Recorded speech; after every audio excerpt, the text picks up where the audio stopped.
Boom. Okay, as we wait for it to go live. As soon as it logs in, I'm pretty sure it's like live as we speak. But that's okay. All right. Done. Cool. Okay. Does it say is streaming? Yes, perfect. Okay, now I'm just going to hit record for Zoom. Record to the cloud. Recording. All right.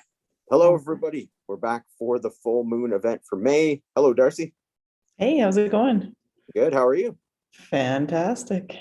So you're down in Calgary. I'm, of course, up in Edmonton, and we're getting ready for the Battle of Alberta. Any hockey fans out there? Yeah. Edmonton, and it's the first time since 91, I think. So it's like 31 years since Edmonton and Calgary, since the Battle of Alberta. So it's pretty big. And then you're, so it's just kind of cool that you're down there. In fact, I'm going to come and meet you in a few days and spend the weekend down there with the dogs and with you while you're working and all that. So that'll be cool. And the first game is Wednesday and Friday. And then they're in Edmonton on Sunday and Tuesday. So it's kind of funny that we'll be there for a couple of the games anyway. So like in the city. So there'll be a buzz for sure. You can feel it. I just went for a walk around this neighborhood and there's like a ridiculous amount of Flames jerseys and they're not even playing today. So. Oh, wow. Yeah. Both have pretty loyal fan base. Like Edmonton has more of a legacy, of course, but with the Gretzky years and all that. But yeah, Calgary's got a pretty rowdy fan base too. Absolutely, yeah. Prairie folk, I find not just Alberta, but Saskatchewan as well, are very passionate about their sports. Whether it be hockey or football, they are very, very passionate people. So for sure. Yeah, for sure. No, that's a definite. Yes. But I guess enough about hockey for now. And we'll just want to talk about it's because it's topical and it's kind of a cool thing that's going on in our neck of the woods anyways. Absolutely. So yes, full moon. What is going on? This is a pretty crazy full moon as well, isn't it? Okay, so we've had our fair share of good moon names, but I think this one takes the cake. Like it's wordy. It is a very wordy one. Okay, so we're looking at the super flower blood moon eclipse. Wow. So let's just take a minute to break that one down. Okay.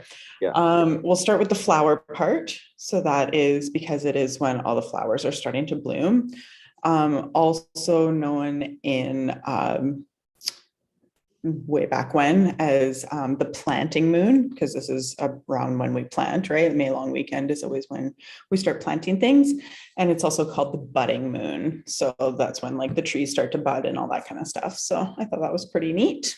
Cool. Yeah, for sure. So, I mean, yeah, that part makes sense to me. I'm definitely happy with the flower moon. That's nice. Flower moon's nice. I kind of like budding moon too. That sounds kind of cool. The budding moon. Yeah, it's kind of neat.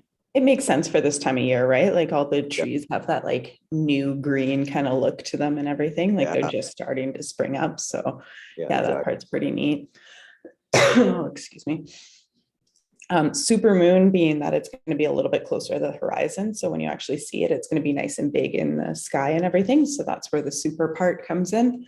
Oh my God, excuse me. Oh my goodness. You need some of your moon water right now. Apparently, yeah. And then the blood moon is because the way the sun refracts on it, it's going to look a little bit red. So that's where the blood part comes in. Cool. Is it always? There's also an eclipse, but it happened last night into this morning. Oh, okay. Oh my gosh, I'm so sorry. That's okay. And is May always a blood moon then? Like, is it always a flower blood moon, or is it just this year? No, I think it just worked out that way. Oh, interesting. So there is a lot of different things going on with it. And there's a lot of things that all just kind of came together for this one. Yeah, for sure. So. And what time was the eclipse? Like, was it overnight? Like we wouldn't have been able to see it unless we actually got up to see it. Like, was it like 3 a.m. or something? Or was it like? I think so. Actually, it was. Yeah, it peaked super early this morning. So. Oh, okay. So we were able to see it anyways. I didn't really notice it too much last night when we went outside to cheers our. Yeah, we'll have to kind of keep our eye open for it. It was easy to find the last couple months, but so much has changed in the last month with everything. So we'll have to kind of look for it. Normally the full moons, you can see them like they shine into our backyard really well, but yeah, Yeah, I didn't see it at all yesterday. I didn't see it. Yeah, so it seems like it's maybe out like the side of our house or something like that, as opposed to like into the backyard. So I'll have to Yeah, look. yeah, But for sure. Yeah, I have I got, no idea what part of the sky it would be in, so I'll have to look that up here in a little bit. well, we went out camping a couple nights ago, and we were at Wadman, and I guess where was that? Because we were. It's really hard to tell. Kind of get disoriented when we're out there because we could definitely see it from there. But That'd be like, I think southeast yeah, yeah, that sounds right. or more east than south, I guess. Yeah, definitely. And that was like, what time did we notice it? It was like about 8 o'clock. It was already quite high, whereas like even in April, it was still like very low, like when we were around that same time. So yeah, it's definitely changed quite a bit over the last month as far as like where it shows up in the sky. Absolutely, yeah, for sure.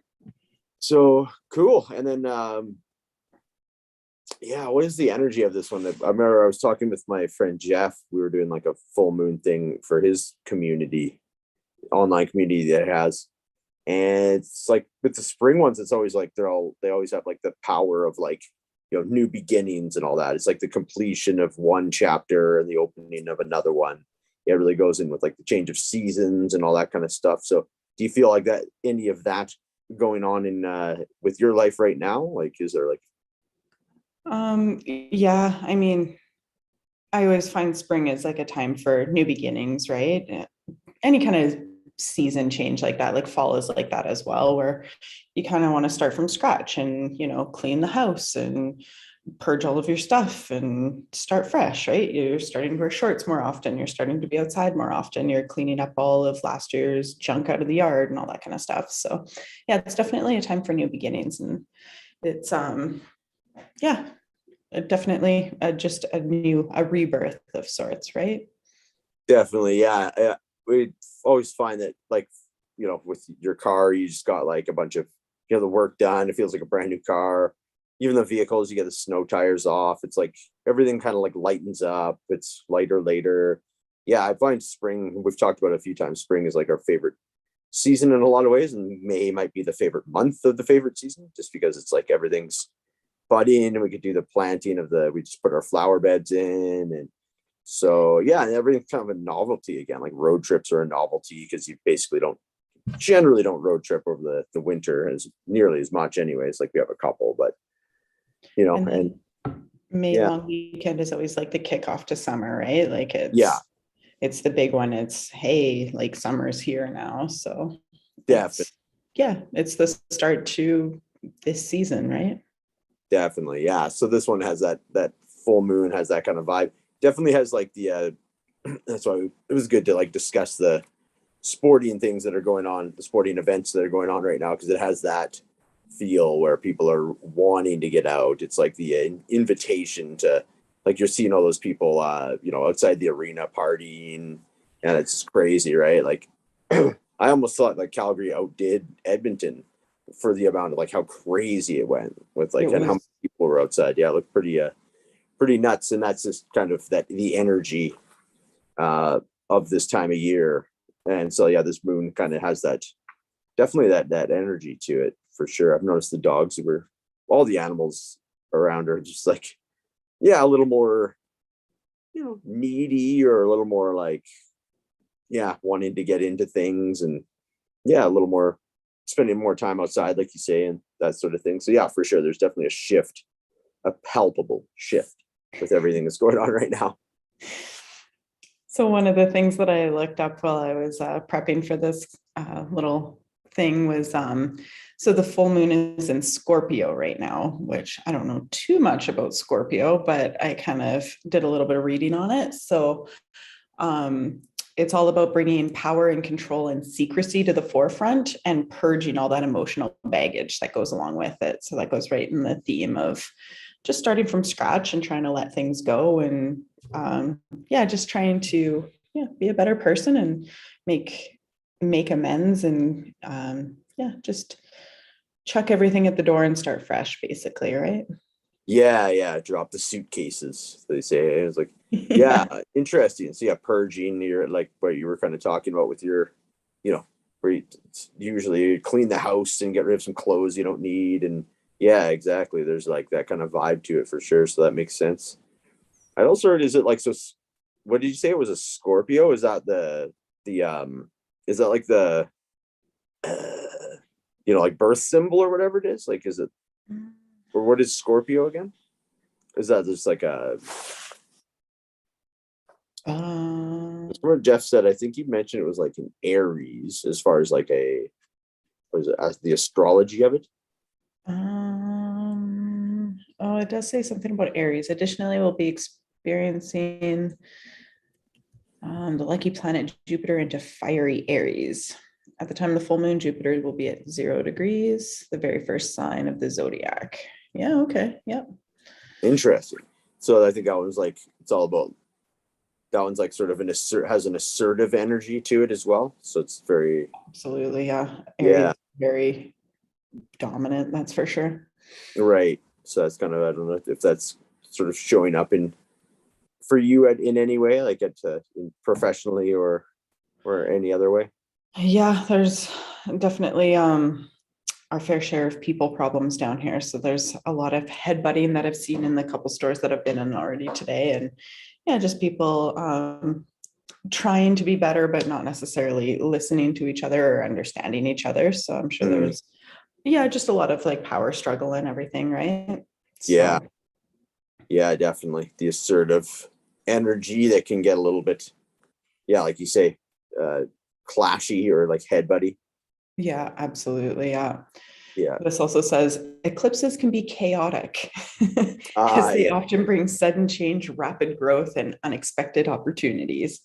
So that's like a big brother saying or something. Yeah, unexpected opportunities. The mystery room. Yeah. No, I've felt a little bit like out of sync today for sure. Like my energy's just been, like getting stuff done, but kind of getting frustrated too. It's just like a lot of like energy surges and like emotion surges where I don't feel like I'm very tempered at all. It's very just like, a little bit chaotic for sure. So that's kind of felt how I've been feeling today.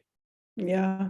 I can definitely relate to that. I thought it was just because I'm traveling and I'm here and there and I'm still recovering from COVID and everything, but I'm sure the moon is not helping me at this particular point either. So yeah, no kidding, eh? Yeah, that's definitely feeling that. It's gonna be interesting to see how they kind of affects sleep sometimes too, right? So it'll be interesting to see how it is for us for that as well.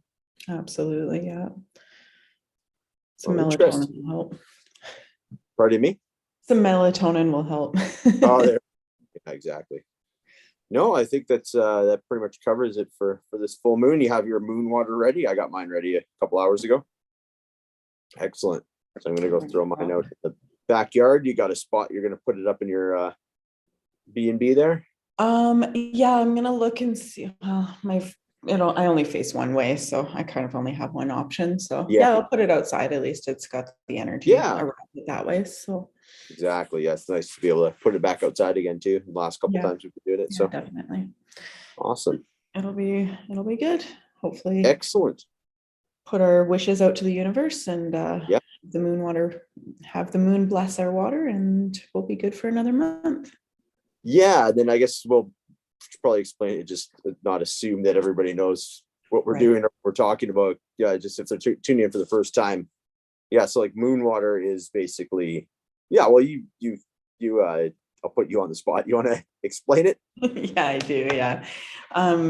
So the thought process behind it is you take water, and we both have our fancy little glass containers. Mine says my name on it. It's got some healing crystals in the bottom. It's a special container for me. You have a special container for you. So you take this water and you set a good intention for the month, whatever that may be. We treat it as a wish. So we don't tell each other or anyone else what it is, because we want our wishes to come true. So we put our intention out. We kind of put it out to the moon and let the moon bless the water overnight. And then you kind of take small drinks and put your intention back out throughout the month and take little sips of this moon powered water. I call it moon juice, but that sounds kind of gross sometimes. But yeah, it's basically just water that's blessed by the moon with your own good intentions. Yeah, perfect. Awesome. So we'll be doing that as well as we always do. Yep. And kind of just the pre-ceremony that we oh, and then there's Trout. Oh, good. This is our pre-ceremony show that we always do. So thanks for tuning in, everybody. And yeah, I'm looking forward to, I think it's my favorite moon of the year is next is June. So which is like in around the closing in on the first days of summer. It's the strawberry moon. I have actually a song written about it, which you know what, I'll put it out there right now. I will play the song, a live version of it next month when we do it. Oh, so, that's exciting. I can't wait. Yeah, absolutely. Sounds good. All right. Any final words, Darcy, before we wrap things up? No, I'm super excited for this one. The moon water has been good to me since I started doing it in November, and I have no reason to think that this one won't do exactly what I need it to as well. And you already have an idea of what you're going to wish for? I do, yeah. Okay, yeah. Nice. Excellent. Sounds good. Okay. Well, thanks for tuning in, everybody. We'll see you in a month's time for the full moon event. And thank you, Darcy. Thank you, Matt. And we'll talk to you guys sooner than later. Bye-bye. Bye.